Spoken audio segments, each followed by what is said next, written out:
پر کتاب فطرت کے سرے ورق پر جو نام احمد رقم نہ ہوتا، کتاب فطرت کے سرے ورق پر جو نام احمد رقم نہ ہوتا، تو نقش ہستی ابھر نہ سکتی وجود و لوح و قلم نہ ہوتا، تو نقش ہستی ابھر نہ سکتی وجود لوح و قلم نہ ہوتا، یہ زمین نہ ہوتی، یہ آسمان نہ ہوتا، یہ عجم نہ ہوتا، یہ عرب نہ ہوتا، یہ محفل کون و مکان نہ ہوتی، یہ محفل کون و مکان نہ ہوتی اگر وہ شاہ امم نہ ہوتا۔ آپ صلی اللہ علیہ وآلہ وسلم کی ہستی سے ہی یہ ساری دنیا سجی ہے، آج انہی کی وجہ سے یہ محفلیں سجی ہیں، یہ آسمان، یہ زمین، یہ چاند تارے سارے انہی کی وجہ سے ہیں۔ آپ صلی اللہ علیہ وسلم کا اخلاق ہم جتنا بھی بیان کر لیں وہ کم ہے، لیکن کچھ جو ان کے اصحاب میرے دل میں گھر کر گئے وہ مجھے یاد ہے، وہ میں آپ کے ساتھ شیئر کرنا چاہوں گا۔ صحابہ کرام میں ایک بہت ہی خوبصورت نام، بہت ہی برکتوں والا اور بہت ہی ہر دل عزیز حضرت بلال حبشی رضی اللہ تعالیٰ عنہ ہیں۔ حضرت بلال حبشی رضی اللہ تعالیٰ عنہ اسلام لانے سے پہلے امیہ بن خلف کے غلام تھے۔ بہت سارے آپ جانتے ہوں گے کہ امیہ بن خلف جو ہے وہ اسلام کا دشمن تھا۔ ایک دن آپ صلی اللہ علیہ وآلہ وسلم بازار میں سے گزر رہے تو اندر کسی کے رونے کی آواز آئی، تو آپ نے تھوڑا سا آگے بڑھ کے دیکھا تو ایک جو غلام ہیں وہ چکی پیس رہے ہیں اور ساتھ رو رہے ہیں۔ کچھ شام کا وقت تھا، آپ نے آگے ہو کے پوچھا کہ اے بندہ ذات کیوں روتا ہے؟ تو وہ بڑے غصے میں تھے، کہتے کہ ہر کوئی پوچھتا ہے لیکن کوئی مداوا نہیں کرتا، تو آپ کو کیا، آپ اپنا کام کریں۔ اور وہ جانتے بھی نہیں تھے آپ صلی اللہ علیہ وسلم کو کہ یہ محمد عربی ہیں۔ آپ نے پھر پوچھا کہ مجھے بتا تو صحیح، ہو سکتا ہے میں تمہاری مدد کر سکوں۔ انہوں نے کہا کہ سب پوچھ لیتے ہیں لیکن مدد کوئی نہیں کرتا۔ حضرت بلال حبشی نے جب بتایا کہ میں امیہ بن خلف کا غلام ہوں، سارا دن میرا جو مالک ہے وہ میرے سے بکریاں چرواتا ہے اور رات کو مجھے ایک بوری اناج کی دے دیتا ہے اور کہتا ہے کہ اس کو پیسنا ساری رات میں، اور مجھے کئی دنوں سے سخت بخار ہے اور میں آرام نہیں کر پاتا، تو اس وجہ سے میں رو رہا ہوں۔ آپ صلی اللہ علیہ وسلم نے اس کی بات سنی اور چل دیے۔ تو انہوں نے پیچھے سے کہا، دیکھا میں نے کہا نہیں تھا کہ صرف بات سنتے ہیں کوئی مداوا نہیں کرتا۔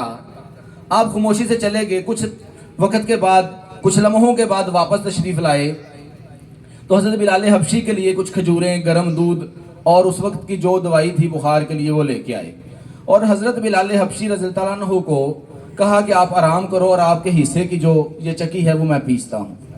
حضرت بلال حبشی کو آرام کروایا اور خود چکی پیسی۔ اسی طرح اگلے دن بھی کیا، اسی طرح تیسرے دن بھی کیا کہ انہیں کھجوریں، دودھ اور جو وہ میڈیسن ہے، دوائی، وہ کھلا کے آرام کرواتے اور خود ان کے حصے کی چکی پیستے۔ جب تیسرا دن ہوا تو حضرت بلال حبشی آپ صلی اللہ علیہ وسلم کے قدموں میں گر گئے کہ آپ کون ہیں؟ آپ صلی اللہ علیہ وسلم نے بتایا کہ میں محمد عربی میں ہوں، جسے آپ کے لوگ جادوگر کہتے ہیں، نعوذ باللہ، میں ہی ہوں وہ کہتا مجھے اپنے اللہ کا اللہ واحد کا کلمہ پڑھا دیجئے۔ تو حضرت بلال حبشی اس طرح مسلمان ہوئے۔ اس کے بعد آپ نے دیکھا ان پہ کئی جو ظلم و ستم کی، جو بربریت ان کے ساتھ کی گئی، ان کے اوپر جو ظلم کے پہاڑ ڈائے گئے، لیکن انہوں نے اللہ کی وحدانیت کو نہیں چھوڑا، لا الہ الا اللہ کو نہیں چھوڑا۔ اسی طرح آپ صلی اللہ علیہ وسلم کے ایک اور جو بہت ہی خوبصورت ان کے اخلاق کے واقعات ہیں وہ بھی میں آپ کے ساتھ، آپ نے وہ بڑھیا کا واقعہ بھی سنا ہوگا کہ بڑھیا جو ہے وہ اپنا ایک وہ بھاری سامان لے کے جا رہی ہے اور آپ صلی اللہ علیہ وسلم نے دیکھا تو آپ نے کہا چلے میں اس کی مدد کروں، ساتھ اس کا سامان اٹھا لیا، ساتھ پوچھتے جا رہے ہیں کہ بڑھیا کہاں جا رہی ہو؟ ہمارے ہاں تو بڑھیا بڑا برا سمجھا جاتا ہے، عرب میں ایسے ہی کہتے ہیں، جیسے ہم اماں کہتے ہیں نا، تو اس میں بڑھیا کہاں جا رہی ہیں؟ تو انہوں نے کہا کہ میں نے سنا ہے کہ مکہ میں ایک جادوگر آ گیا، نعوذ باللہ، وہ جو بھی اس سے ملتا ہے وہ اپنے دین کو چھوڑ دیتا، تو میں اس لیے مکہ ہی چھوڑ رہی ہوں۔ آپ اس سے باتیں پوچھتے جا رہے ہیں، کرتے جا رہے ہیں، جب وہ اس کی منزل تک پہنچے ہیں، اس کا سامان اسے واپس دیا تو وہ کہتی ہے نوجوان مجھے اپنا نام تو بتاتا جا تاکہ میں لوگوں کو یہ تو بتاؤں کہ میں نے جس کی وجہ سے مکہ چھوڑا ہے، مکہ میں بہت اچھے نوجوان بھی رہتے ہیں، میں آپ کا تعارف بھی تو کرا سکوں۔ تو آپ نے کہا میں وہی محمد عربی ہوں جس کی وجہ سے تو نے مکہ چھوڑا ہے۔ تو کہتی پھر مجھے بھی کلمہ پڑھاتا جا۔ اسی طرح آپ صلی اللہ علیہ وسلم نے یہ نہیں کہ صرف اسلام کے لیے، لوگوں کے لیے یہ آپ کا حسن اخلاق تھا، جب آپ پوری طاقت، پوری قوت کے ساتھ مکہ کے اوپر آئے، فتح مکہ کیا، تو اس وقت بھی آپ نے اخلاق کا جو ہے وہ کامل نمونہ پیش کیا. اس وقت بھی حضرت سعد رضی اللہ تعالیٰ عنہ ہو جو کہ وہ انہوں نے نعرہ بلند کیا کہ آج بدلے کا دن ہے, آج ہم ان سے بدلہ لیں گے, اپنے جو انہوں نے ہمیں جلا وطن کیا, ہمارے اوپر ظلم کیے, ہم کفار مکہ سے بدلہ لیں گے. لیکن آپ صلی اللہ علیہ وسلم نے کہا کہ ساتھ یہ نعرہ نہ لگاؤ, بلکہ یہ کہو کہ آج رحم کا دن ہے, آج ہم ان پہ رحم کریں گے. اور جتنے سردار تھے وہ سر چکا کے کھڑے تھے کہ شاید آج ہماری گردنیں اڑا دی جائیں گی, ہماری بوٹیاں کر دی جائیں گی. آپ صلی اللہ علیہ وسلم نے ان سے پوچھا کہ تم میرے سے کیا توقع رکھتے ہو؟ انہوں نے کہا کہ آپ شریف زادے ہو, آپ صادق ہو, آپ امین ہو, آپ دل کے نرم ہو, ہم آپ سے اچھے کی امید رکھتے ہیں. تو آپ صلی اللہ علیہ وسلم نے ان سب کو معاف کر دیا. تو آپ صلی اللہ علیہ وسلم کی ایک بڑا ہی ان کا مشہور دشمن اکرما, وہ اکرما جو ہے جیسے اس نے سنا کہ جو مکہ ہے وہ فتح ہو گیا تو وہ اپنا مکہ چھوڑ کے بھاگ گیا. اس کی جو زوجہ تھی ام حکیم, وہ آپ صلی اللہ علیہ وسلم کے پاس حاضر ہوئیں, کہتی جہاں آپ نے باقی سرداروں کو معاف کر دیا ہے, اگر آپ یہ جو ہے مجھے گارنٹی دیتے ہیں کہ آپ نے اکرما کو بھی معاف کر دیا تو میں اسے واپس بلا لوں. تو انہوں نے کہا میں اسے معاف کرتا ہوں, تم بلا لو. اس نے کہا مجھے کوئی یہ شہادت کے طور پہ آپ نے اپنی چادر جو ہے وہ اپنا ایک جبہ مبارک اسے دیا کہ یہ میں جو ہے وہ گارنٹی دیتا ہوں کہ آپ وہ میں نے اسے معاف کیا. اچھا, وہ بھاگ رہے تھے اور وہ سمندر میں کشتی کے اوپر تھے اکرما جو, بعد میں خیر مسلم اکرما رضی اللہ تعالیٰ عنہ وہ اسلام قبول کیا. اس وقت اکرما جو وہ کشتی میں سوار تھے اور انہوں نے پہلی دفعہ سمندر کا جو ہے وہ سفر کیا, اور کشتی جو سمندر میں جا کے جب بھنور آئے وہ گھومی تو وہ ڈر گیا. اور جو ملاح تھے اور باقی لوگ تھے وہ کہتے اللہ واحد کو, خالص اللہ کو پکارو تو یہ کشتی جو ہے وہ اس بھنور سے بچ جائے گی. کہتا کیسے پکاریں, وہ لات, وہ منات, وہ عزا, وہ کہاں کام آئے گے؟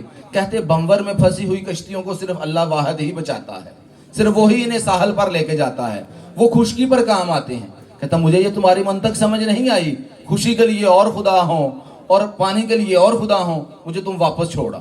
اور واپس ساحل پہ آتے ہیں تو بیوی پہلے ہی کھڑی ہے جو ہے وہ لینے گئی تھی, وہ کہتی ہے کہ واپس چلو مدینہ, مکہ میں اللہ کے نبی نے معاف فرما دیا ہے. تو کہتے وہ کیسے ہو سکتا ہے؟ کہتی نہیں, یہ انہوں نے اپنا جو جوبہ جو ہے وہ گواہی کے طور پر, گارنٹی کے طور پہ دیا ہے. واپس آتے ہیں, اسلام قبول کرتے ہیں. وہ آپ کو بتانے کا مقصد یہ کہ اسلام لانے کے لیے بھی آپ نے حسن اخلاق کا پورا مظاہرہ کیا. آپ کا جو اخلاق ہے وہ ایک کامل نمونہ ہے ہمارے لیے. اور اسی طرح اسلام کے بعد جب اسلام مضبوط ہوا, جب اسلام نے فتح حاصل کی, آپ نے اس وقت بھی رحم دلی کا مظاہرہ کیا. تو اسی طرح آپ صلی اللہ علیہ وسلم کا یہ جو نمونہ کن لیے ہے؟ ہمارے لیے. اسی طرح ہی ہم لوگوں کو آپ کی جو ساری سیرت پر, آپ کی زندگی پر عمل کرتے ہوئے ہمیں اسی طرح ہی اپنے ہمسایوں پر, اپنے دوستوں پر, اپنے کلاس فیلوز پر, اپنے ارد گرد مجبور اور لاچار اور یتیموں اور مسکینوں کے اوپر بھی اسی طرح ہی جو ہے وہ اخلاق اور اسی طرح ہی تعاون کرنا چاہیے, ان کی اسی طرح ہی مدد کرنی چاہیے جس طرح ہمارے پیارے آقا حضرت محمد مصطفیٰ صلی اللہ علیہ وآلہ وسلم نے اپنی ساری زندگی میں جو سبق ہمیں دیا. تو قوت عشق سے ہر پست کو بالا کر دے, قوت عشق سے ہر پست کو بالا کر دے, دہر میں اس میں محمد سے اجالا کر دے. فائنل بلا.